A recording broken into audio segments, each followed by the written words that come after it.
Hey guys, സുഹറാണ് team MJയുടെ മെൻറാണ്. ഒരു കൊച്ചു ഗ്രാമത്തിൽ ഒരു പെൺകുട്ടി ഉണ്ടായിന്. അവളുടെ പേരാണ് സിന്ധു. സിന്ധുക്ക് ഭയങ്കര വലിയ ആഗ്രഹമായിരുന്നു അവൾക്കൊരു ഗവൺമെൻറ് ജോലി കിട്ടണം എന്നുള്ളത്. പക്ഷെ അവളുടെ നാട്ടിലുള്ളവരൊക്കെ അവളെപ്പോഴും തളർത്തലായിരുന്നു. അങ്ങനെ അവൾ കുറേ പ്രാവശ്യം എക്സാം എഴുതിയിട്ടും അവൾക്ക് കിട്ടിയില്ല. അങ്ങനെ നാട്ടിലെല്ലാവരും അവളെ കുത്തി പറഞ്ഞു, നിനക്ക് എങ്ങനെയായാലും കിട്ടൂല. അങ്ങനെ പരിഹസിച്ച് ചിരിച്ചു എല്ലാവരും. അങ്ങനെ അവൾക്ക് സഹിക്കാനാവാണ്ട് അവൾ ആത്മഹത്യക്ക് ശ്രമിച്ചു.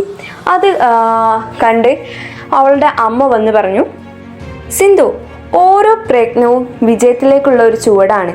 നമ്മളെ വഴികൾ ചിലപ്പോൾ ഭയങ്കര ഡിഫിക്കൽട്ടായിരിക്കും, പക്ഷെ നമ്മൾ അവിടേക്ക് പോയാൽ മാത്രമേ അവയുടെ ശക്തി നമുക്ക് മനസ്സിലാവുള്ളൂ.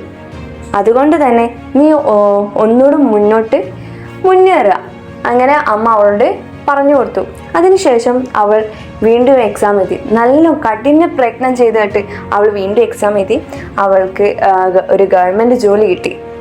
അവളെ നാട്ടിലുള്ള എല്ലാവരും അവളെ ഭയങ്കരമായിട്ട് ആശംസിച്ച് അവളെ അംഗീകരിച്ചു. ഇതിലൂടെ നമുക്ക് മനസ്സിലാക്കാൻ പറ്റുന്നത് എന്താ വെച്ചാൽ, നമുക്ക് ജീവിതത്തിൽ വിജയിക്കാൻ നമ്മളുടെ ഭയങ്ങൾ മറികടക്കേണ്ടതാണ്. പരാജയം ഒരു പാഠമാണെന്ന് മനസ്സിലാക്കുക. വീണ്ടും ശ്രമിക്കുമ്പോൾ മാത്രമേ വിജയത്തിന് സുവർണ വാതിലുകൾ തുറക്കുകയുള്ളൂ. Thank you.